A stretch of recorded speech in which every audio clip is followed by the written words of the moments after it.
How safe is your crypto? Are you 100% certain that you won't fall victim to any hacks? Do you trust yourself enough to leave a potential $1 million nest egg to chance?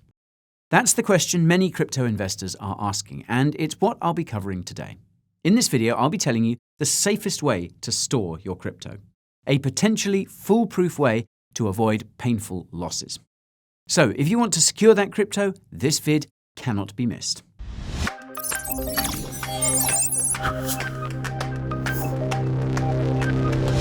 Not so fast. There's some information I need to impart.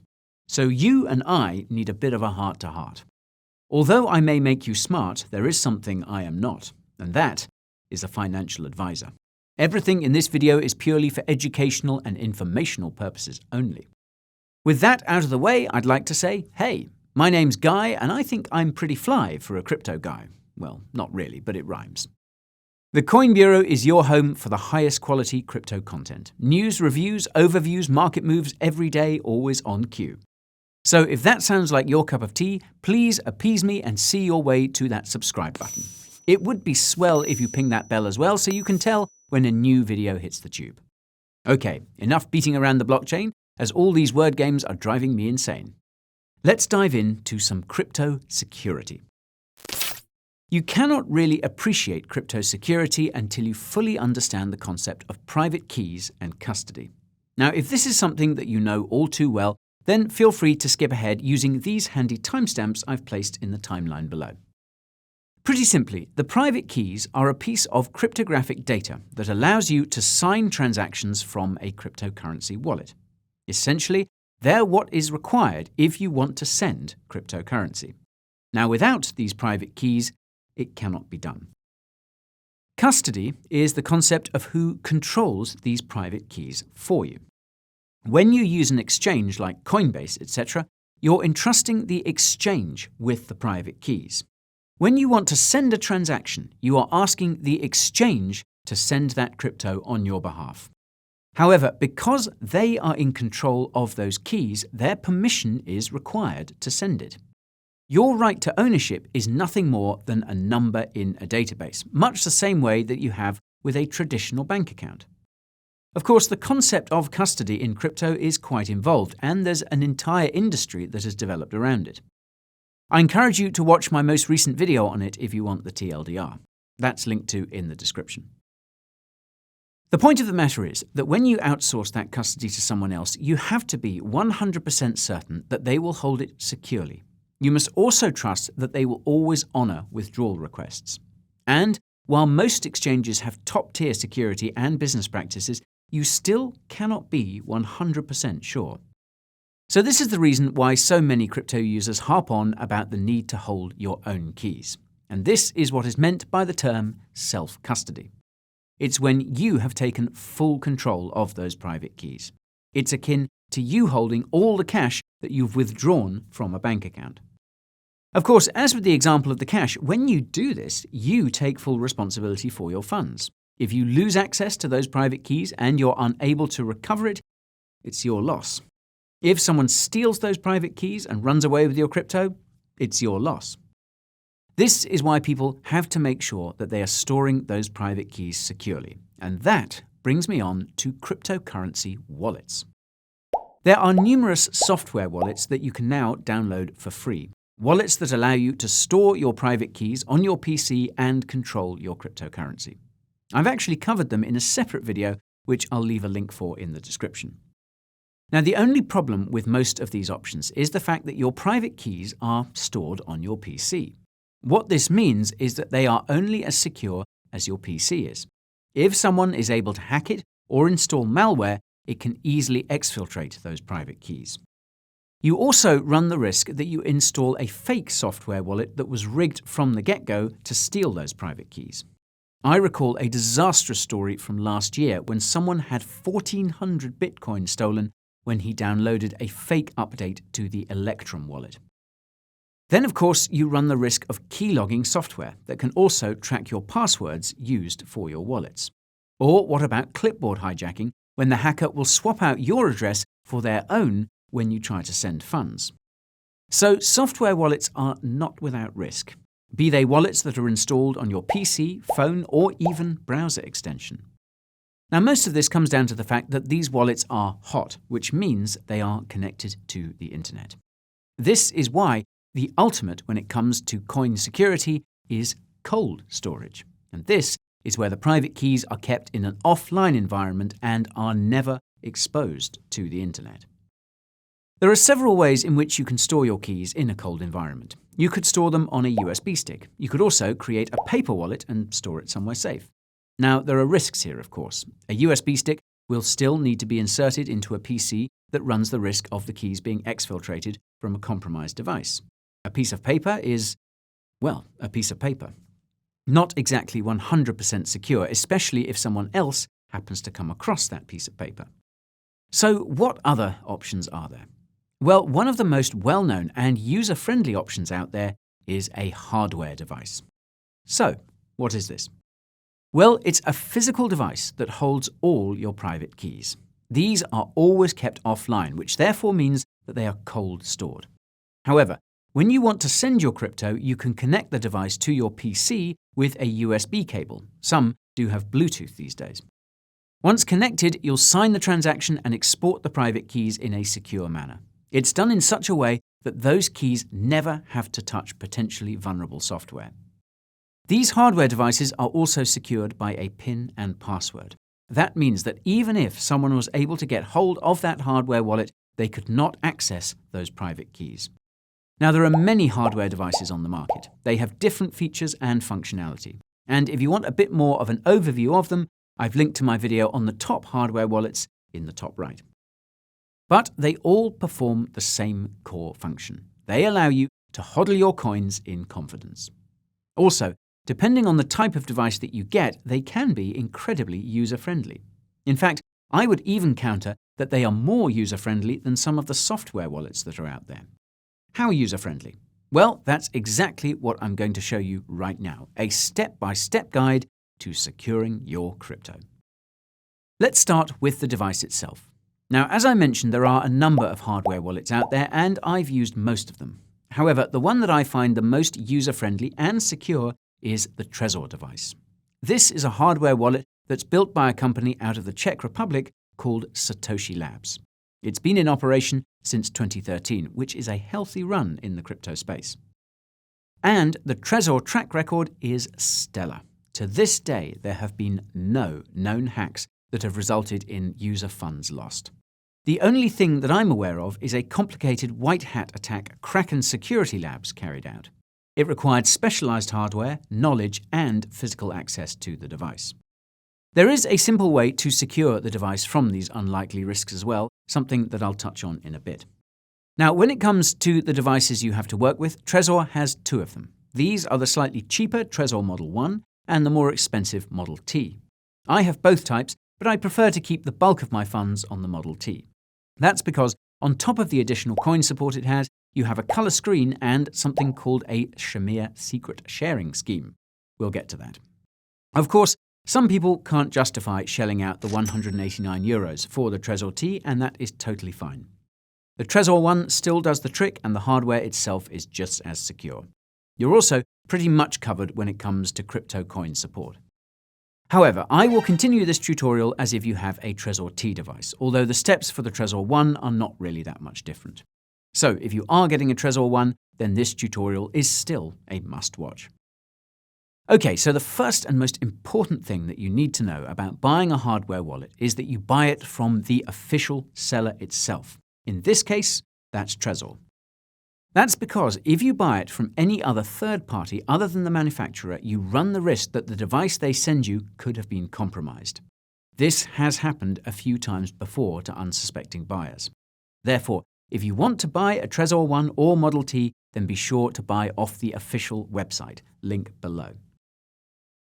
Once you've bought your Trezor, the box will look like so, and it will come with a bunch of items: stickers, a magnetic holder, and an instruction manual. Now, the most important pieces there, though, are the seed cards, the USB cable that connects the device to the PC, and, of course, the device itself. I will urge you to immediately look at the device. The slot that the USB cable is inserted into should have a tamper-proof seal. If that has not been broken, then you're good to go. However, if that is broken, then you will want to email Trezor immediately. Anywho, the next thing that you'll want to do is download the Trezor Suite PC or Mac client. This is the software that allows you to manage your device, wallets, and coins on your PC. Make 100% sure that you are downloading it from the official Trezor site. I'll leave a link to it in the description. Once you've installed this suite, you can begin to set up your device.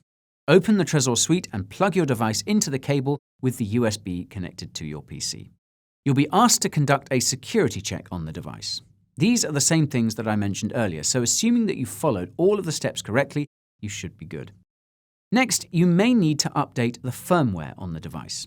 You can approve that and then give it a few seconds to install. Once that's done, you can choose whether you would either like to create a new wallet or recover an old one. The recovery one is in case you ever had to restore with your seed words. That's what comes up when you set up a new device. That's exactly what we're doing, so we'll hit Create a Wallet. After that is done, you'll now have the option to choose which type of backup you'd like to do. Now, if you're completely confident that you will not lose a single seed and that no one will be able to get their hands on it, then this is totally fine. However, as I mentioned, one of the main reasons that I use the Model T is that it allows me to create that Shamir share backup. I've talked about this backup scheme on my Twitter and Telegram on numerous occasions, and I will leave a link to this post below which gives you a more in-depth overview of it. However, the TLDR with this is that it allows you to build a fail-safe mechanism into your seed management. Essentially, you can create as many seeds as you want and then set a threshold as to how many seeds are required in order to recover the device. The benefit of this is that if you lose access to seed words for whatever reason, you can still back it up. If someone else gains access to one of those seeds, then they can't recreate. The only way that it can be reset is if the minimum seeds or threshold is met. This is not only a great option for an individual, but it's a solid business option as well if you want to give different key stakeholders a seed share to back up the device. Anyway, I'll be continuing this guide assuming multiple seeds. But if you were to do it with a single seed, the process is nearly identical, albeit for only one seed. So once you have selected the seed backup option that you'd like to do, you're asked on your device to confirm it. Now you're at the stage where you can set the number of seeds. Hit Continue. When it comes to this number, it's totally up to you. I usually go for a simplistic option of a 2 of 3 setup. This means that I'll set 3 seeds with a 2 threshold. All I need to back up the device is 2 of any of these seeds. Okay, so I'm choosing 3 seeds. I hit Continue. Now I choose my threshold. In this case, it's 2 and hit Continue. And now is the moment of truth, the stage at which we write down each of those seeds. This is where those seed cards that you got in the box come in handy. There were only 2, so you'll want to find another piece of paper from somewhere to write down the 3rd seed share. Of course, it goes without saying that you should not be making digital copies of these. That would kind of defeat the purpose. So this next step is a bit laborious, but needs to be done. We're going to go through all of the 20 words, write them down, and confirm them. We will complete the same process for each of the 3 seed shares. Once that is done, you are fully backed up. These seed shares are the keys to the crypto kingdom, so be sure to keep them in a safe place. I use a collection of different safe deposit boxes, but I admit I'm a bit of a paranoid old so-and-so these days. The next step is also really important. This is where you'll set a PIN for the device. This PIN is what's used in order to gain access to your private keys, so you will most definitely want to do it. So we're going to hit Set PIN and look on over at our device. We'll confirm that we'd like to set that PIN and then choose a PIN. Now, I usually use my mum's full birthday, so I make sure to never forget it. Seriously hope she isn't watching this. Now, confirm that PIN a second time and you're set. Hit Continue and you're taken to this screen on the Trezor Suite. This is where you can set the coins that you would like in your wallet. Now, you should note that with the Trezor T, you get additional support for a number of different coins. Some of the most popular that you may be interested in are the likes of Cardano, XRP, Monero, Tezos, etc. For the purposes of this demonstration, I'm just going to go for the default. Just FYI, that Ethereum option includes all ERC20 tokens, of which there are literally thousands.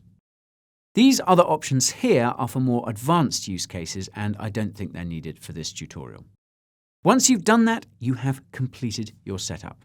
You have 2 additional options here where you can name the device that you're setting up as well as customize your background screen.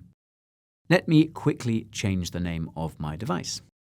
Then, how about we customize that background? How cool are some of these options? Now, I'm a massive fan of Carlos Matos, so I'm going to set him as my background on the app. Ain't that right, Carlos? Now, we can move on to the next step by hitting Access Suite. On this step, you have the option to set up both a standard wallet and a hidden wallet. For most people, the standard wallet should be okay. However, if you want added security, you may want to consider a hidden wallet. You can think of this as second-factor protection. It's not stored anywhere on the device and is only used temporarily whenever you enter it. This passphrase is used in combination with your seed in order to set up these wallets. I've linked to the Trezor docs if you want more information on how it works. Now, the real genius of this is that unless you ever enter exactly the same passphrase that you originally used when you set up the device, you won't gain access to the hidden wallet. If you enter a new passphrase, it accesses a new wallet, but not the one you used originally with all the goods. The benefit of this is twofold. Firstly, in the incredibly unlikely event that someone is somehow able to extract those private keys, they won't be able to access that hidden wallet. It will be completely, hidden. The second benefit of the hidden wallet is that it can be pretty helpful on any occasion in which you're being threatened with a $5 wrench attack. Essentially, if anyone is threatening you with harm unless you unlock your wallet, you can always store a dummy wallet. You can leave a little bit of cryptocurrency in the standard wallet that could act as a decoy. You could even fill this wallet with a whole host of shitcoins. In that event, the attacker may even feel sorry for you and may even send you some crypto. Now, if you're looking for which are the best shitcoins to store there, then my recent guide on the topic is essential viewing, top right, por favor. Shitcoin jokes aside though, this is a really handy feature, and I set up all my really valuable wallets with a passphrase. But it is really important that you don't forget that passphrase. That's because unless you remember it, you won't be able to locate that hidden wallet. Hence the reason it's called a passphrase and not a password. Now, use something that you will never forget. In this case, I've chosen this string of numbers, my most favorite date and my most favorite activity. Confirm it on your device, and that's it. You're in with your hidden wallet set up. You should now be taken to the Trezor Suite dashboard. So, now that your device is set up and ready to use, let me show you around some of its features. Firstly, let's move over to that Accounts tab. That's where you'll have all your separate wallets. When you set up the device, you have that standard Bitcoin and Ethereum address that you originally selected. You can also create new wallets if you want by hitting this button over here. Feel free to name them something else as well if it's easier to manage them that way. Quickly look at things in the Ethereum wallet. You can see that this is where your tokens are stored. However, I personally like to create a separate wallet for all my ETH, one for all my ERC20 tokens, and one for my NFTs. It's not only more tidy, but it's also great for OPSEC. But that's just me. Now, there is one more thing that I wanted to tell you about these hardware devices, and that is that you don't always have to use the Trezor Suite. They have some pretty solid integrations with other really popular Web 3.0 wallets. For example, when I do all my DeFi activities, I always use a MetaMask wallet. Of course, I'm not too comfortable having my private keys on a hot browser wallet. Therefore, the MetaMask wallet allows you to set up a new wallet as from a hardware device. Doing so is pretty simple. On your MetaMask device, you hit the top right corner and then select Connect Hardware Wallet. This will open up a new tab where you can select which device you're using. In this case, it's Trezor for me. Let me just quickly unlock my device here and then hit Continue. This will open up the Trezor Connect bridge in a new window. You can allow it for this session. Then you can allow the device to export those private keys. Then it asks for that all-important passphrase. You all know what it is. I'll then need to approve the passphrase on my device, and then Bob's your uncle. There are my Ethereum wallets. I'll just select the first one for illustrative purposes. And there we have it, my Trezor address in the MetaMask app. Now, whenever you need to sign transactions on MetaMask, you will do it with your Trezor device through the use of the Trezor bridge. No private keys exposed to the internet and super secure. Cool, right? Anyways, there's a lot more that goes into using MetaMask, and I don't have time to go into it all here, but that's exactly what my complete MetaMask guide is for. It's in the usual spot. That's it for most of my video today, chaps. I'll admit that I've only really scratched the surface when it comes to Trezor's functionality. But this video is getting long, so perhaps it requires a follow-up at some point. I'll also point out that there are other hardware wallets on the market that are also pretty safe. However, I personally prefer the Trezor devices. And the Trezor T is my go-to wallet for hardened security and fail-safe mechanisms. Plus, I do love looking at Carlos Matos in color. If you're thinking of buying this device, be sure to get it from the official seller, links below. You should also make 100% sure that you are keeping your seed secure. No matter how many seeds you generate, if some bad dudes get their hands on a threshold minimum number, then they can jack your crypto. Well, that's assuming you didn't take my advice and set up a hidden wallet. If you did that, they wouldn't be able to locate it. But still, keep those seeds safe. There's also one more golden rule that I think you need to adhere to with crypto security, and that is that you should not tell anyone how much you have. That is a recipe for disaster and an invitation for a $5 wrench attack. And even if you do use a hidden wallet, someone who knows you have a certain amount of crypto may call your bluff. They may decide to wrench out that hidden wallet by applying a bit more pressure, literally. So yeah, just keep safe, guys. Self-custodying your crypto comes with risks, but as long as you follow the steps in this guide, you should be A-OK. Whew, that was a pretty long one for sure. I hope you guys were able to keep up. But I'm keen to have some of your feedback, though. Do you folks have any questions for me? Any other hardware wallets that you prefer? Fire those comments down below. Also, while you're down there, I have something extra special for you. It's my dedicated socials page, which has all the official verified links to the following: my Telegram Insider channel with daily market analysis, Twitter for the latest news from the Bureau, Instagram and TikTok for behind the scenes and memes, and finally, my weekly newsletter. It's here that I share my crypto tips as well as a breakdown of my personal portfolio. So be sure to find that page if you want all that good stuff. Now, if you guys liked this guy's vid, share the love. Hit the like and tap that subscribe. Ping the bell as well for good measure. You don't want to miss what else I have coming. Hope to see you guys real soon. Sayonara.